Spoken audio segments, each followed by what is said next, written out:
کہہ دو کہ سب تعریف اللہ ہی کے لیے ہے اور اس کے ان بندوں پر سلام ہے جس کو اس نے منتخب فرمایا. بھلا اللہ بہتر ہے یا وہ جن کو یہ اس کا شریک بناتے ہیں؟ بھلا کس نے آسمانوں اور زمین کو پیدا کیا اور کس نے تمہارے لیے آسمان سے پانی برسایا؟ پھر ہم نے اس سے سرسبز باغ اگائے. تمہارا کام تو نہ تھا کہ تم ان کے درختوں کو اگاتے؟ تو کیا اللہ کے ساتھ کوئی اور بھی معبود ہے؟ ہرگز نہیں، بلکہ یہ لوگ رستے سے الگ ہو رہے ہیں. بھلا کس نے زمین کو قرارگاہ بنایا اور اس کے بیچ نہریں بنائیں اور اس کے لیے پہاڑ بنائے، اور کس نے دو دریاؤں کے بیچ اوٹ بنائی؟ یہ سب کچھ اللہ نے بنایا. تو کیا اللہ کے ساتھ کوئی اور معبود بھی ہے؟ ہرگز نہیں، بلکہ ان میں اکثر علم نہیں رکھتے. بھلا کون بے قرار کی التجا قبول کرتا ہے جب وہ اس سے دعا کرتا ہے، اور کون اس کی تکلیف کو دور کرتا ہے، اور کون تم کو زمین میں اگلوں کا جانشین بناتا ہے؟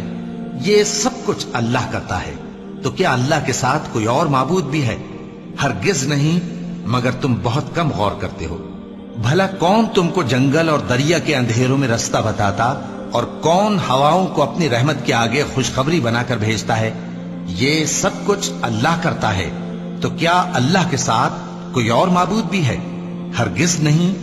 یہ لوگ جو شرک کرتے ہیں اللہ کی شان اس سے بلند ہے. بھلا کون خلقت کو پہلی بار پیدا کرتا پھر اس کو دوبارہ پیدا کرے گا؟ اور کون تم کو آسمان اور زمین سے رزق دیتا ہے؟ یہ سب کچھ اللہ کرتا ہے. تو کیا اللہ کے ساتھ کوئی اور معبود بھی ہے؟ ہرگز نہیں. کہہ دو کہ مشرکو، اگر تم سچے ہو تو دلیل پیش کرو. کہہ دو کہ جو لوگ آسمانوں اور زمین میں ہیں اللہ کے سوا غیب کی باتیں نہیں جانتے، اور نہ یہ جانتے ہیں کہ کب زندہ کر کے اٹھائے جائیں گے، بلکہ آخرت کے بارے میں ان کا علم ختم ہو چکا ہے، بلکہ یہ اس کی طرف سے شک میں ہیں، بلکہ یہ اس سے اندھے ہو رہے ہیں. اور جو لوگ کافر ہیں کہتے ہیں کہ جب ہم اور ہمارے باپ دادا مٹی ہو جائیں گے تو کیا ہم پھر قبروں سے نکالے جائیں گے؟ یہ وعدہ ہم سے اور ہمارے باپ دادا سے پہلے سے ہوتا چلا آیا ہے. کہاں کا اٹھنا اور کیسی قیامت؟ یہ تو صرف پہلے لوگوں کی کہانیاں ہیں. کہہ دو کہ ملک میں چلو پھرو، پھر دیکھو کہ گناہگاروں کا انجام کیا ہوا ہے، اور ان کے حال پر غم نہ کرنا، اور نہ ان چالوں سے جو یہ کر رہے ہیں تنگ دل ہونا. اور کہتے ہیں کہ اگر تم سچے ہو تو یہ وعدہ کب پورا ہوگا؟ کہہ دو کہ جس عذاب کے لیے تم جلدی کر رہے ہو شاید اس میں سے کچھ تمہارے نزدیک آ پہنچا ہو، اور تمہارا پروردگار تو لوگوں پر فضل کرنے والا ہے، لیکن ان میں سے اکثر شکر نہیں کرتے.